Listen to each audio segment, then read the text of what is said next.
Sa kauna-unahang pagkakataon, nagsalita si Ramon Christopher, ama ni Janine Gutierrez, tungkol sa boyfriend ni Janine na si Jericho Rosales.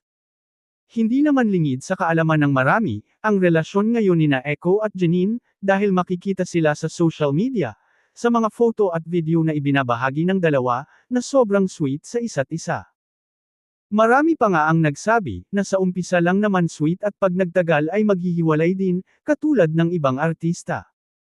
Pero iba naman ang sabi ng ama ni Janine, tungkol sa kanilang relasyon.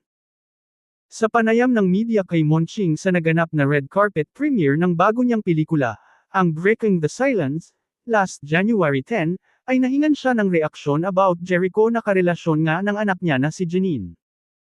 Say ng aktor, happy naman siya para kina Janine at Jericho and for as long as masaya ang anak niya, ay okay na rin siya.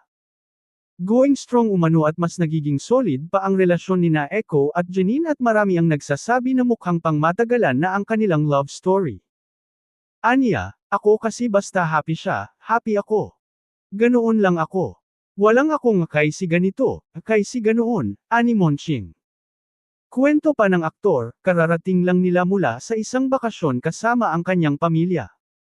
Aniya, we went on holiday, the whole family. Pero hindi diretsahang sinagot ni Monching kung kasama ba nila si Jericho sa kanilang pagbabakasyon. Pero aniya, kumpleto kaming lahat. Dagdag pa ng tatay ni Janine, wala naman daw siyang masasabing negative about Jericho, at kilala naman daw niyang mabuting tao ang aktor. Mabait naman si Echo. Wala akong masabing not good about him. Sa pagkakakilala ko sa kanya at saka sa panahon na lagi din kaming magkasama. Very happy naman sila. Happy ako, ang say pa ni Monching. Dagdag pa ni Monching, very open naman daw siya sakaling mabigyan sila ng chance na magkasama sa isang proyekto ni Jericho Rosales.